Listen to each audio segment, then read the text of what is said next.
북한이 지난주 금요일에 괴물 ICBM 화성 17 발사할 때 김정은 국무위원장 딸과 함께 발사 장면을 참관하는 사진을 공개했습니다. 네, 북한의 도발 못지않게 딸 사진을 공개한 김정은의 속내가 무엇인지 여기에도 많은 관심이 쏠리고 있습니다.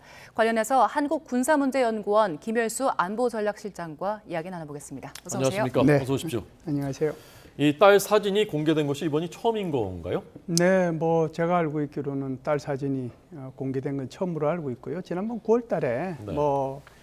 이게 얘가 김주애다 9월 달에 공연할 때 그때 나오긴 했는데 대부분 판단한 건 또 아니라고 얘기를 해요. 그리고 만일 그게 맞다라고 하면은 둘째 딸이 아니고 셋째 딸일 가능성도 있다 이렇게 얘기를 하는데 네. 어찌됐든 이렇게 아주 공개적으로 보란 듯이 이렇게 한 것은 처음이라고 봐야죠. 네, 네. 지금 알려진 바로는 일단 둘째 딸 김주애가 있고 첫째 아들이 있고 또 셋째 또 있는 걸로 알려져 있잖아요. 그런데 첫째 아들을 공개하지 않고 왜 둘째 딸을 공개했을까? 여기에 대한 궁금증도 있는 것 같아요. 네, 이설주하고 결혼한 게 2009년이잖아요. 그래서 2010년도에 아기를 낳았는데 그게 이제 아들이라고 우리가 추정이 되고요. 그리고 2013년도에 낳은 것이 딸이라고 추정이 되고, 그리고 2017년도에 낳았는데 그것은 이제 성별이 아직까지 확인은 안 됐다. 딸일 가능성이 더 있다. 네. 이렇게들 얘기는 하고 있는데 네. 이 모든 것이 추정일 가능성이 네. 높고요. 네. 그리고 이제 지금 말씀하신 것처럼 큰애는 우리 한국 나이로 보면은 2010년생이니까 13살이잖아요. 네. 그러니까 중학생이고, 그럼 둘째 아이는 지금 딸인데 얘가 이제 우리 한국 나이로 따지면은 10살이거든요. 물론 이제 엊그제 공개된 그 사진을 보면 10살 치고는 조금 크다는 생각은 들어요. 그럼에도 불구하고 만일 이게 맞다라고 하면 아마 지금 첫째는 아들이긴 하지만 지금 북한에 없을 수도 있고 과거에 김정은이가 했던 것처럼 다른 나라에 유학 가 있을 수도 있잖아요. 또 만일 첫째 아들이 아주 정상적인 아들이라고 한다면 후계자이기 때문에 후계자를 직접 공개하지는 않았거든요. 여태껏 이제 관행으로 봤을 때. 네. 네. 그랬을 때 이제 공개할 수 있는 것은 6살짜리 막내를 공개하기는 너무 어리고, 그러니까 아마 10살짜리 딸 김주애라고 알려진 이 아이를 데리고 나오지 않았는가라고 생각을 하지요. 네. 자, 이제 왜 첫째나 셋째가 아니고 이제 둘째냐에 대한 이제 답변은 그걸로 이해됐다 네. 하고, 네. 왜 이 ICBM을 쏘는데 자기 딸이 나오느냐, 왜 사진을 그 공개까지 하느냐, 네. 많은 해석들이 나왔습니다. 실장님 해석은 뭡니까? 저는 이제 그 노동신문에 정확하게 이 답이 있다라고 생각을 하거든요. 네. 그래서 노동신문에 나온 거를 글자 그대로 제가 한번 읽어 드릴게요. 네. 후대의 밝은 웃음과 고운 꿈을 위해 우리는 평화 수호의 위력한 복음인 핵병기를 질량적으로 더 강화시켜야 한다. 이 말은 뭐예요? 후대의 밝은 웃음과 고운 꿈을 위해서. 그럼 그 대표되는 것이 자기 아이, 그러니까 10살짜리 아이를 데리고 나와서 네. 이 ICBM 17형은 나를 지금 있는 현재의 세대뿐만 아니라 다음 세대의 꿈, 희망을 위해서 이것이 평화 수호의 복음이니까 그걸 보여준다라고 하는 거죠. 그래서 제가 볼 때는 딸을 데리고 나오지 않았는가라고 생각을 합니다. 그럼에도 불구하고 정말 이제 다양한 해석들이 있잖아요. 네. 어떤 분들은 이것이 아버지의 모습, 따뜻한 아버지의 모습 또는 애민 정신 이렇게 얘기하는데 저는 그거는 아니라고 생각을 해요. 만일에 이제 그런 따뜻한 그런 애민 정신을 주민들한테 보여주려고 하면 지금 한참 추수하고 있지 않습니까? 오히려 딸 데리고 가서 그런 데 가서 주민하고 같이 어울리고 고생하고 하는 모습을 노동신문을 통해서 보여줘야 그것이 주민들한테 훨씬 더 도움이 될 텐데 그러지 않고 여기에 데리고 나갔거든요.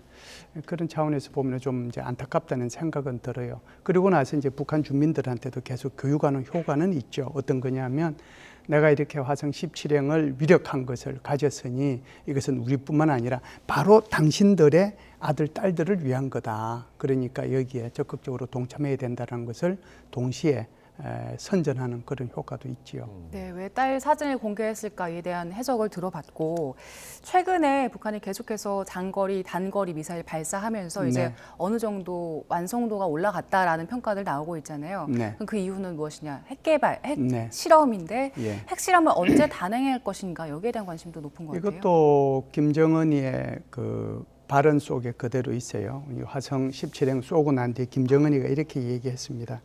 이게 좀 표현을 그대로 옮기기가 좀 불편하긴 해요. 그런데 한번 들어보세요. 미국과 남조선 것들을, 그러니까 우리가 이것들 저것들 이렇게 얘기할 때 굉장히 비하했을 때 그런 표현을 쓰잖아요. 그래서 미국과 남조선 것들을 비롯한 추종 세력들에게 그들이 현명한 선택을 제고하면 안 되면 안 될, 제고하지 않으면 안 되도록 하기 위해서는 뭘 해야 되느냐? 더욱 명백한 행동을 보일 필요성이 있다. 그럼 뭐겠어요? 그러면은 우리 미국과 한국한테 또는 그 추종 세력들한테 이렇게 더 생각을 바꾸도록 하기 위해서 더욱 명백한 행동을 보여준다. 그게 뭐겠어요? 그 제가 볼 때는 제7차 핵실험입니다. 김정은이가 직접 저는 답을 했다라고 봐요. 네. 그럼 이제 임박했다고 볼 수 있겠군요. 그래서 이제 뭐 전문가들 얘기로는 11월 29일이 또 뭐 데드라인이라고 그랬는데 저도 여기 와서 참 할 말은 없습니다. 저도 봄부터 여기 와가지고 계속해서 북한이 곧 7차 핵실험 할 거라고 그랬고 지난번에 또 10월 23일부터 11월 8일 그게 뭐 우리 국정원 또 미국의 정보기관에서 이제 선택한 날짜 막 대충 그 정도 될 거라고 그랬는데 결국 그 기간 넘겼잖아요. 그러면 이제 가장 가까이 있는 날짜를 따진다라고 하면 그게 이제 11월 29일이 북한이 화성 15행을 2017년도 11월 29일 날 발사하고 난 뒤에 핵무력 완성을 선언한 날이거든요. 그래서 핵무력 완성을 선언했기 때문에 이때를 기준으로 해서 제7차 핵실험을 할 가능성은 열려 있다 이렇게 보는 거고요. 꼭 그때 할 것이다 이렇게 저도 이제 말하기가 좀 곤란합니다. 실장님, 근데 지금 이 사진을 보면요, 네. 이 체격이나 이걸 봤을 때 9살이라고 하기에는 지금 너무 큰 거 아닙니까? 네, 지금 말씀하신 것처럼 제가 이제 그걸 굉장히 고민을 좀 많이 하고 봤는데요. 네. 만으로 하면 지금 말씀하신 네. 것처럼 9살이거든요. 9살이고 우리가 한국 나이로 10살인데 지금 자기 아버지 어깨 위로 넘어온단 말이죠. 아무리 김정은이가 자기 딸이고 그러기 때문에 영양분을 잘 주고 잘 먹이고 잘 양육을 했다고 하더라도 과연 저 얼굴을 보면은 저게 그냥 우리 초등학교 3학년 정도의 얼굴과 체격일까 그런 생각이 여전히 들어요. 그래서 이제 그렇다라고 하면 근본적인 문제가 다시 이제 질문을 하게 되거든요. 그러면은 첫째가 가만히 있어봐. 2010년도에 태어났으면은 저 어린이가 13살 정도 되는데 그러면은 13살 정도 보이네? 그럼 13살 정도 보이면은 그것이 첫 번째가 아들이 아니고 딸인가? 딸이었나? 여기서부터 이제 다시 근본적인 문제가 제기되거든요. 네. 그래서 그것도 동시에 아주 좋은 질문 하셨는데 고민은 좀 해보고 훨씬 더 우리 정보 분석기관에서 분석은 필요하다라고 봅니다. 네.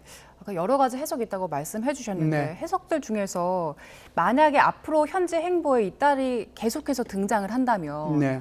이 딸을 후계자로 삼을 것이다. 이걸 암시하는 걸 수도 있다라는 분석도 있더라고요. 또 네. 외신들도 이게 4대 세습 위한 행보인지 관심이 있던데 여기에 대해서는 예. 어떻게 보세요? 4대 세습을 위한 행보는 맞는 것 같고요. 그래서 아까 제가 모두에도 말씀을 드렸다시피 첫째 아들이 정상적이고 이상이었고 그래서 유학을 가 있다라고 하면 그 친구가 이제 세습을 하게 되겠지요. 그런데 이제 저 딸 아이를 이제 공개를 한 거잖아요. 그것이 뭐 둘째든 또는 김주혜든 이름이. 그래서 이걸 보면서 이제 어떤 생각을 이제 정치적으로 한번 해석을 제가 해볼게요. 이거는 이제 다른 데서 해석이 잘 안 된 부분인데 여태껏 이제 저런 거를 발사하고 그러면은 김정은이가 누구를 자기 가족들 중에서 누구를 데려가냐면 이슬주하고 김여정이를 데려갔거든요. 김여정은 거의 안 빠지고 데려갔어요. 그런데 저 딸 아이를 데리고 갔단 말이죠. 이걸 정치적으로 어떻게 해석을 해야 될까? 여기에 이제 저는 좀 신경이 쓰여요. 그렇다라고 하면은 김여정이한테 주는 메시지가 있다. 너 그렇게 나대지 마라. 내가 나중에 설령 문제가 있더라 하더라도 너한테 가는 것이 아니고 내 아들이나 딸한테 간다. 이거 분명해. 절대로 너 오해하지 마. 그리고 그걸 통해서 주민들한테 각인을 시키는 거죠. 그렇게 정치적으로 해석을 해볼 수도 있겠다는 생각은 저는 개인적으로 합니다. 네. 아까 노동신문 그걸 이제 그대로 읽어주셨습니다만 네네. 후대들의 밝은 꿈과 고운 꿈과 뭐 밝은 세상을 네네. 위해서 핵무기를 없애야 되겠다 네. 이렇게 하는 게 이제 보통 사람들의 이 문장인데 네. 그걸 위해서 핵을 남겨주겠다. 네. 이게 말이 되는 얘기입니까? 그래서 이제 그런 생각을 하죠. 저걸 보면서 제가 이제 주변 사람들하고 참 많은 얘기를 했는데요. 주변 사람들이 굉장히 안타깝게 생각을 해요. 그리고 저게 얼마나 많은 사람을 죽일 수 있는 무기입니까? 사실상 저거 한 발에 수십만 명이 죽을 수 있는 무기거든요. 네. 어떻게 자기 자녀를, 그것도 이제 우리가 김주애라고 추정을 한다면 한국 나이로 10살밖에 안 된 딸아이를 데리고 가서 저기에 정말 살인병기잖아요. 그 살인병기를 보여주고 그리고 거기서 박수를 치고 같이 손잡고 하는 모습을 보여줄까? 정상적인 지도자고 정말 예민 정신이 있다라고 하면 오히려 산업 현장에 가서 또 노동자들이 고생하는 곳에서 북한 주민, 농민들이 고생하는 곳에 가서 거기서 같이 주민들하고 힘써 같이 노력하고 힘을 보태고 하는 그 모습을 자녀하고 보여주는 것이 정상이잖아요. 그래서 주변 사람들 얘기는 참 많이 안타까워하는 것 같습니다. 네. 후대를 위해서도 이제 핵무기를 남기겠다라는 그렇죠. 이야기를 했는데 지금 이런 상황에서 일단 오늘 밤입니다. 유엔 안보리 네. 소집회입니다. 네. 우리나라가 일단 이사국은 아닌데 이에 당사국으로 참석을 하더라고요. 여기서 네. 어떤 역할을 할 수 있습니까? 황중국이라고 우리 주 유엔 한국 대사죠. 그분이 참석을 하는데요. 올해 북한이 사실상 거의 뭐 40회 가까운 미사일, 그 중에 이제 탄도 미사일이 대부분이고 순항 미사일 세 번에 걸쳐서 한 것까지 하면 한 40회에 걸쳐서 하게 되는데 이 문제를 논의하기 위해서 유엔 안전보장이사회에서는 8번에 걸쳐서 오늘 하게 되면 8번에 걸쳐서 북한 핵 미사일 문제를 논의하게 되거든요. 그래서 우리 이제 대사는 참석을 해서 북한이 하고 있는 이것이 국제사회와 평화에 얼마나 위협이 되는지 또 우리 한국 사회에 얼마나 위협이 되는지 그것을 이제 얘기를 할 거고요. 그리고 이제 북한이 말만 하면은 우리가 무슨 뭐 훈련하기 때문에 북한이 자기네들도 뭐 대응하는 차원에서 미사일 발사한다라고 그랬는데 그걸 아마 통계치로 제시할 가능성이 저는 있다라고 봐요. 훈련하지 않을 때도 너희는 미사일 발사했다. 이거 화성 17형 할 때는 뭐 우리가 훈련했나요? 예를 들면 이제 그런 식으로 올 1월 달부터 지금까지 발사한 것만 해도 40회 가까운데 그것이 훈련에 대응한다는 건 전부 다 거짓말이거든요. 결국은 우리 훈련을 핑계로 삼아서 자신의 전략적 도발을 하기 위한 그 구실을 계속 찾아 나가고 더 큰 전략적 도발을 위한 핑계거리를 만드는 것밖에 없어요.